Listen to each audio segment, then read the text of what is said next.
El Señor esté con ustedes. Evangelio de nuestro Señor Jesucristo según San Mateo. Cuando los fariseos se enteraron de que Jesús había hecho callar a los saduceos, se reunieron con él, y uno de ellos, que era doctor de la ley, le preguntó para ponerlo a prueba: «Maestro, ¿cuál es el mandamiento más grande de la ley?». Jesús le respondió: «Amarás al Señor tu Dios con todo tu corazón, con toda tu alma y con todo tu espíritu. Este es el más grande y el primer mandamiento. El segundo es semejante al primero: amarás a tu prójimo como a ti mismo. De estos dos mandamientos dependen toda la ley y los profetas». Es palabra del Señor.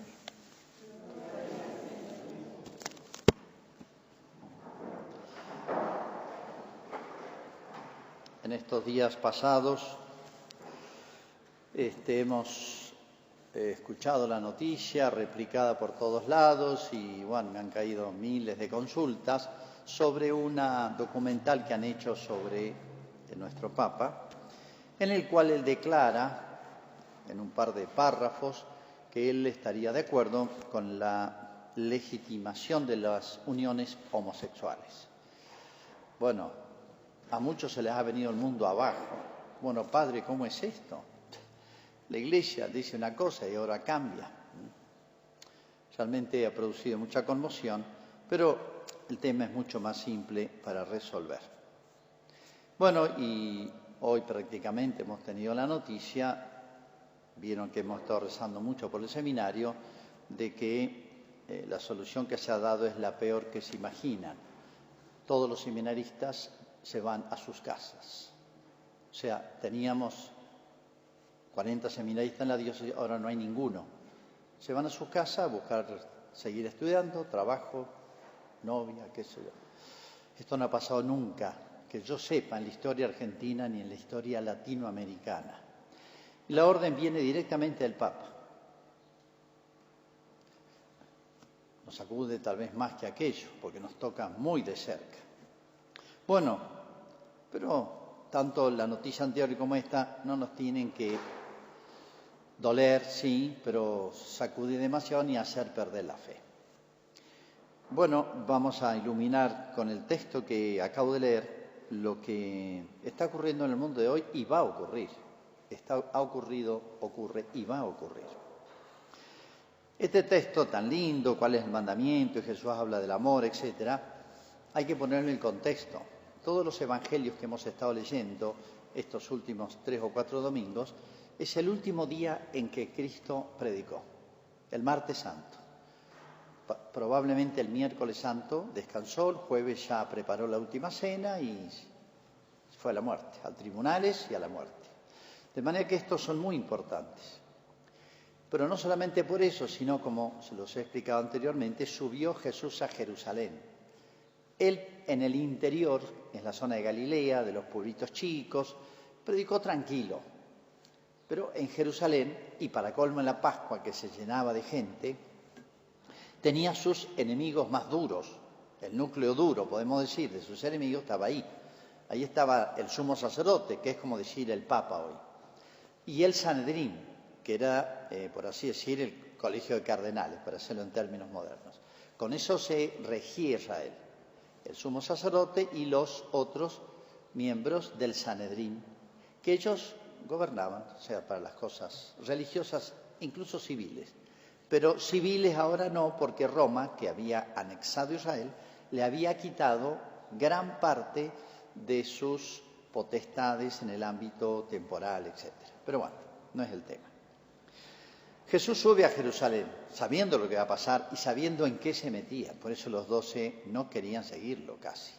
A duras penas llegan a seguirlo a Cristo porque sabían el clima ya era muy claro, muy tenso. Si ustedes recuerdan los evangelios anteriores, son todas peleas de Cristo. Se las pasó peleando. Pero no porque Cristo fuera un contreras, un contradictor, le gustaba la polémica, sino que todos los grupos, había una cantidad de grupúsculos, hoy diríamos partidos políticos, corrientes ideológicas, etc. Y tenían un punto en común, que no lo querían a Jesús. No lo entendieron, no lo quisieron y se lo querían sacar de encima. Pero no había manera. Este joven, Jesús, tenía apenas más de 30 años, había fascinado a gran parte de Israel y estos estaban enfurecidos, prácticamente toda la dirigencia.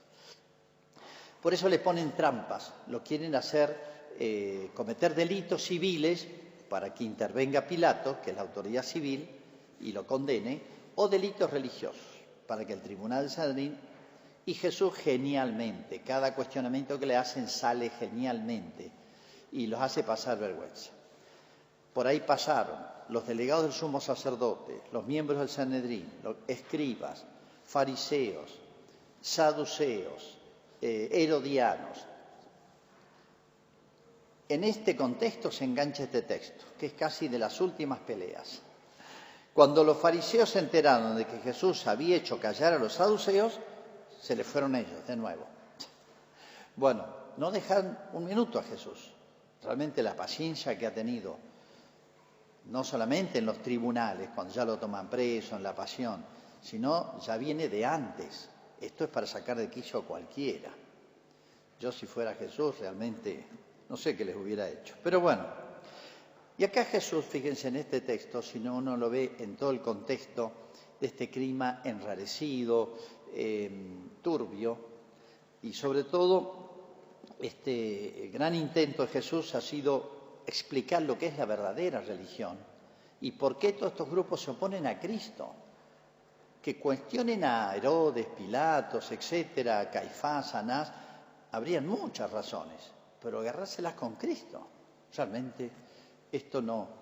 Estaba tan cómodo Jesús en el cielo y acá le hicimos la vida imposible. La verdad es que en la tierra la pasó mal Jesús, y la sigue pasando mal en su iglesia. Bueno,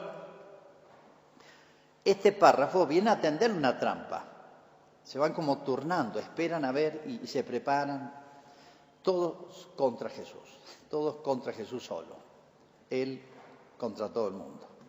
Para ponerlo a prueba le hacen un cuestionamiento. ¿Cuál es el mandamiento más grande? Hoy la pregunta nos parece media tonta, no dice mucho, pero era importantísimo para ellos, porque ellos habían complicado y deformado la religión. En la religión hay cosas que son esencialísimas, las virtudes teologales, es de lo que va a hablar Jesús, esencialísimas. Y hay cosas que son ordenadas a las cosas esencialísimas, esenciales, y otras que no son tan esenciales, y otras que son secundarias, terciarias. Hay un orden muy grande, qué sé yo. Hay personas que le dan importancia a no comer carne los viernes. Es como si fuera lo más importante, creen que eso es ser cristiano. Miren, pueden no comer carne ningún día de la vida, irse al infierno. Entonces, no todo es igualmente importante, porque capaz que esas personas ni creen en Dios, ni aman a Dios, ni reciben los sacramentos, ni nada, pero bueno, no comen carne los viernes. Entonces, se pueden dar cuenta que en la vida cristiana hay cosas centrales, esenciales, y hay cosas que se ordenan a eso. Bueno, lo esencialísimo es las 3 virtudes teologales. Hay un sacerdote atendiendo confesiones. Bueno, eso es lo que quiere remarcar Jesús, como diciendo, miren, todas estas sectas que cuestionan a Jesús es porque han deformado la religión. Y por eso Cristo molesta, Cristo resulta chocante, Cristo resulta, no responde a las expectativas de ellos. Y claro, pero en vez de acomodar su religión a lo que Cristo viene a enseñar, y creo que les ha demostrado suficiente autoridad a Jesús, autoridad moral, de sobra, quieren que Cristo se acomode a la de ellos, hacer una religión a su medida, deformada. Por eso Jesús es tan duro. Y en el párrafos que siguen, en los textos que siguen, es uno de los textos más duros de Jesús. Ay de vosotros, escribas y fariseos. Es durísimo esa última imprecación de Cristo contra ellos, porque deforman la religión, que es lo más sagrado que hay. Y corromper eso es lo más perverso que hay. Bueno, ¿qué es lo que apunta Jesús acá entonces? Fíjense, todo el ambiente es, todos estos grupos distintos tenían algo en común, deformaban la religión verdadera. Y la religión verdadera es Cristo. Es como si Cristo en medio de esta confusión de distintos grupos le dijera en 2 palabras, miren, esto es lo esencial, busquen esto. Y esta es la causa por la cual les resultó molesto, porque ustedes no lo entienden, no lo quieren entender. Están enceguecidos por la envidia, la soberbia. La ceguera no viene sola. La ceguera, el no ver, el no entender las cosas de Dios, es el resultado de muchos pecados. Uno dice, bueno, pero si ellos lo veían así, no. Cuando una persona no ve la realidad espiritual, la realidad divina, es porque detrás de eso, de esa ceguera, hay muchos pecados, ¿no? Bueno, acá que le dice Jesús, bueno, que esto se los había dicho Moisés hacía cientos de años, miles. Miren, lo central es el amor a Dios. Y habría que acá explicitar un poquito más. Hay 3 virtudes. El amor es la culminación, la fe, la esperanza y la caridad. Es como si Jesús le dijera, miren, esa es la esencia de la religión. Si entendieran eso y practicaran eso, lo demás sale solo. ¿Qué es la fe? Lo digo en 2 palabras. La fe es aceptar lo que enseñó Cristo y porque lo enseñó Cristo. Fe no es decir, bueno, yo tengo fe que va a pasar la pandemia, yo tengo fe que la abuela se va a mejorar. No tiene nada que ver eso con la fe y a veces la confundimos. Fe es aceptar todo lo que enseñó Jesús y porque lo enseñó Jesús. ¿Y dónde está eso? En la Escritura, Antiguo y Nuevo Testamento, pero en el Antiguo Testamento a través de los profetas, etcétera, y personalmente Jesús en el Nuevo.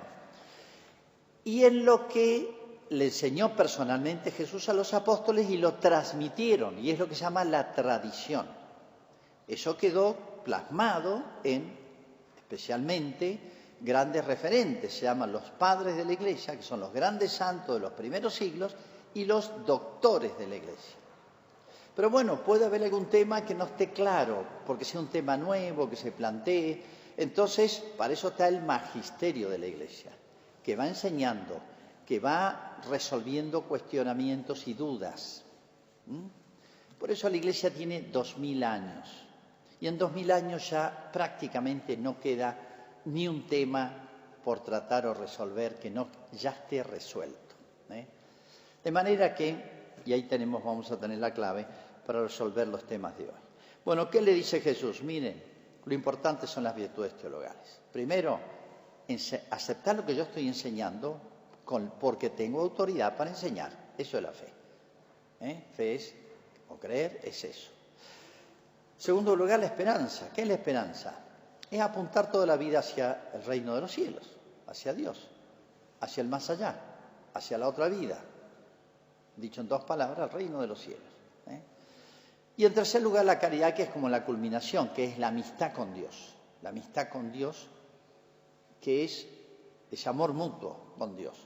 Y que ese amor mutuo eleve el alma, purifica el alma, le da un vuelo, por así decir, y le da fuerzas para amar a los amigos y aún al que no me cae bien, al que no soporto, al que me ha hecho daño, el que me ha calumniado y hasta el que me quiso matar, como hizo Cristo. Perdónalos.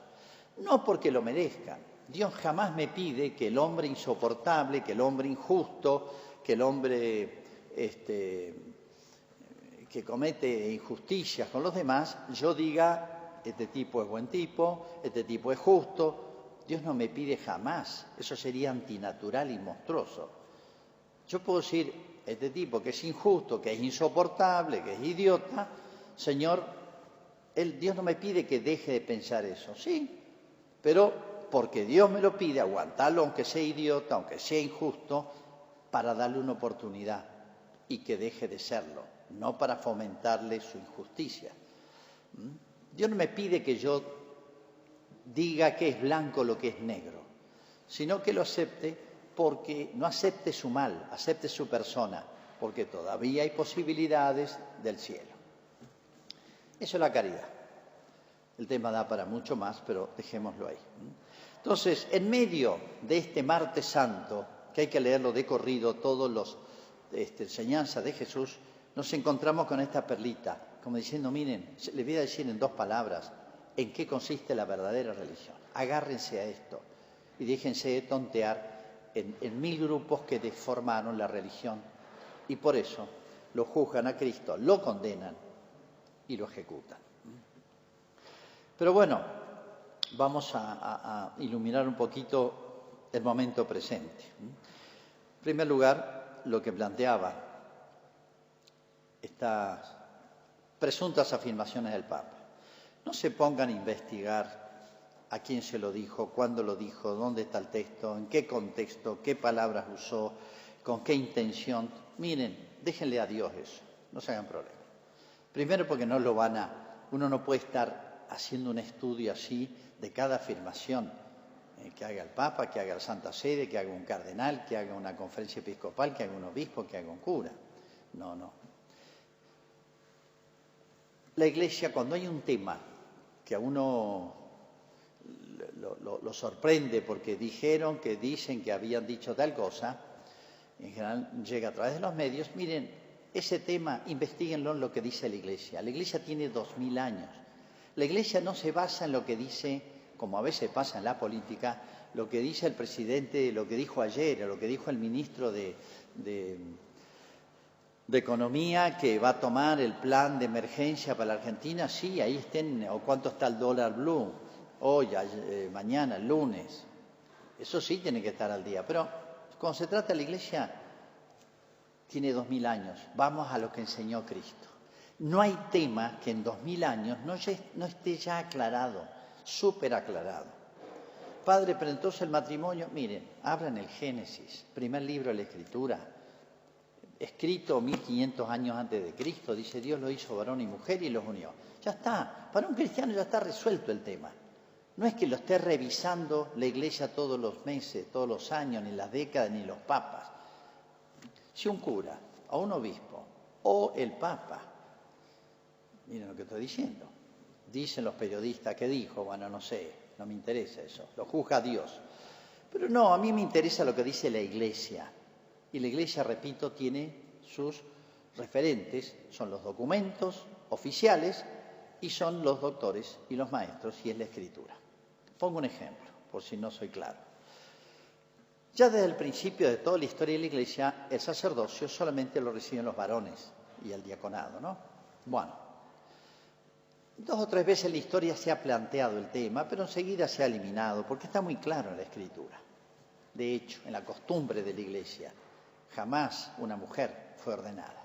Pero ahora, como están de moda la mujer, el feminismo, bueno, hay que acomodarse a los tiempos, dijeron muchos. Bueno, presionaron para que se ordenen mujeres. Tanto presionaron que tuvo que intervenir Juan Pablo II. Sacó un documentito de 20 renglones. Dice, miren, la voluntad de Cristo, que está clara en la Escritura, en las costumbres de la Iglesia, o sea, la tradición, en los doctores, etcétera, es que el sacerdocio es solo para varones. Y no se hable más. Entonces en la Iglesia no se debe hablar más del tema, ya está. Si mañana un cura o un obispo o un cardenal dice, miren, vamos a proponerle al Papa ordenar mujeres, no se perturben, ya está el tema resuelto. En la Iglesia, cuando un tema queda resuelto para siempre.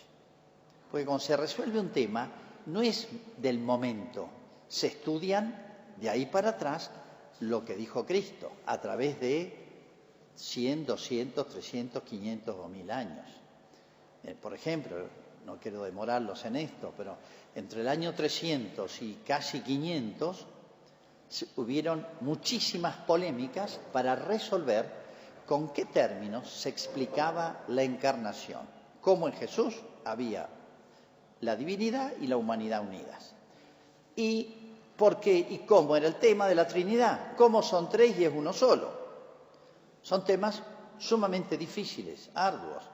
Tuvo que buscarse palabras precisas. Hubieron discusiones, peleas, hasta guerras por esto. Bueno, ya lo resolvió. Ese tema ya no se habla más. Entonces la Iglesia procede así. No es como el gobierno de un país, el último decreto del ministro de Economía, a ver qué va a hacer con el cambio oficial, o un manual de medicina que, bueno, van habiendo adelantos en la medicina, entonces va cambiando. Entonces uno dice, a ver, ¿cuál es la última palabra sobre el virus? ¿Cómo es el asunto? Pero en la teología en la religión, en el cristianismo, es saber qué dijo Cristo y se ha ido exponiendo, porque la Iglesia ya tiene 2000 años, durante todo este tiempo. Entonces el tema que ya está aclarado se acabó, no se discute más. La Iglesia va haciendo pequeñas aclaraciones a temas, por ejemplo, la fecundación in vitro. Obviamente no se planteaba en la época de Cristo, no lo van a encontrar en los evangelios, la fecundación in vitro. Entonces, en base a los principios del evangelio, lo resolvieron los papas. Ya Pío XII, que se empezaron a plantear los temas hace 80 años, lo resolvió y ya está, aplicando los principios ya adquiridos por la Iglesia. Vivan tranquilos. Entonces, siempre en general la prensa busca noticias impactantes y le pone titulares más impactantes y más despistantes, de manera que nos confunden, nos perturban, empiezan a armarse todas unas discusiones. Miren, vivan tranquilos en la Iglesia, vivan tranquilos, porque Jesús dijo, el cielo y la tierra pasarán, mis palabras no pasarán. Uno tendrá aquí, para eso están los grandes catecismos, hay catecismo para niños y para adultos, hay encíclicas, hay documentos papales, y bueno, y para eso está el cura. No se queden con dudas, pero vivan tranquilos en la Iglesia. Lo que se enseñó desde la época de Cristo va a seguir hasta el final. Bueno, nos impacta mucho esta medida del seminario y viene refrendada por el Papa. Bueno, miren, han pasado muchas veces en la Iglesia. No se trata de juzgar ni al obispo ni al Papa, eso lo hará Dios. Ellos rinden cuenta delante de Dios, les aviso. Cada uno rinde cuenta de su vida y de su responsabilidad ante Dios. Tampoco hay que perder tiempo en eso, sino saber qué tenemos que hacer. Miren, el famoso San Pío de Pietrelcina, uno de los santos más grandes del siglo XX, famoso porque tuvo 40 años las llagas de Cristo, milagrosas, y bueno, tiene milagros, bueno, es santo, y es uno de los santos más significativos del siglo XX. Bueno, por una mala información, un papa lo sancionó, estuvo 10 años sancionado, tenía prohibido predicar, celebrar misa en público, confesar y comunicarse con cualquier persona, ni por escrito, fuera del convento. Un santo. Hasta que vino otro papa, investigó mejor la cosa, porque decían que era fraude los estigmas de él. Bueno, ese era el tema central. Hizo una investigación más seria, se dieron cuenta que era un santo varón, que estaba mal informado, no solamente destrabaron todo, sino que además el Papa Pío XII fomentó, y diciendo, este es un santo. Y fue el que le predijo a Juan Pablo II que iba a ser Papa.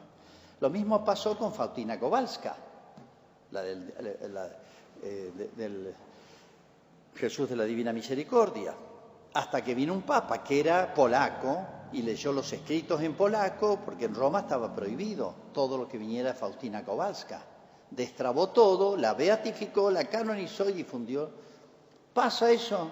Pasa. Lo que nos interesa no es tanto hacer un juicio, porque uno naturalmente tiende a hacerlo, sino que ¿qué hay que hacer? Miren, rezar, ofrecer y llorar. ¿Qué quieren que les diga? El mundo, no sé si se dan cuenta, andan muchas cosas muy mal. Esta pandemia tan grande, tan universal, es un mensaje de Dios. Esta pandemia no solamente es un problema sanitario, incluso de vida o muerte, va a producir problemas económicos serios en nuestra patria, problemas políticos, hasta problemas militares. Puede desatar esto una guerra, no sé. Esto es como un terremoto, se reacomodan las capas. Entonces, no sé, pero es un mensaje de Dios. Esta debilidad de la Iglesia, que todos los días uno escucha que un escándalo en Chile han prendido fuego, no sé si vieron, 2 iglesias, las prendieron fuego. Bueno, todos los días escuchamos cosas que nos choquean, que en el Vaticano un cardenal ha hecho una estafa económica gigantesca. Apareció en todos los medios. Miren, esto ha pasado desde los apóstoles en adelante. ¿Qué hay que hacer? Eso es lo importante. Tranquilo. El cristiano dice, en cierto sentido no pasa nada. El mensaje de Cristo, ¿cuál es? A los que se confundían, porque toda la jerarquía eclesiástica condenaba a Cristo. Es como si Cristo le dijera, miren, agárrense a Dios, agárrense a mí y agárrense a la Iglesia. ¿Cómo? Por la fe, la esperanza y la caridad. Vayamos a lo esencial. Entonces, ni dudemos de Dios, ni dudemos de Cristo, ni dudemos de la Iglesia, bien entendida. La Iglesia tiene 2000 años, la Iglesia es Cristo, la Iglesia es su enseñanza, la Iglesia es la enseñanza perenne, lo que ha definido. La Iglesia son los grandes catecismos, que son los grandes documentos. La Iglesia es la Escritura, y eso no nos va a fallar nunca. Y de parte nuestra, recordar que cuando Dios manda estos, entre comillas, y entiéndalo textualmente, castigos, son castigos medicinales, que tocan a veces las cosas espirituales, como nos está tocando ahora, y las cosas físicas y materiales. Es como un castigo de Dios. Y a uno le recuerda, si alguien tiene ganas de leerlo, la historia de Israel, que es muy ilustrativa. Cuando Israel se portó mal, Dios le dijo, bueno, te abandono. Y caía bajo el influjo durísimo de los imperios vecinos, de los asirios, los babilonios. No solamente llegaban y los masacraban, les robaban todo, violaban las mujeres, etcétera, bueno, matanza, sino que llegaron a desterrar. Israel fue desterrado. ¿Saben lo que es el destierro, no?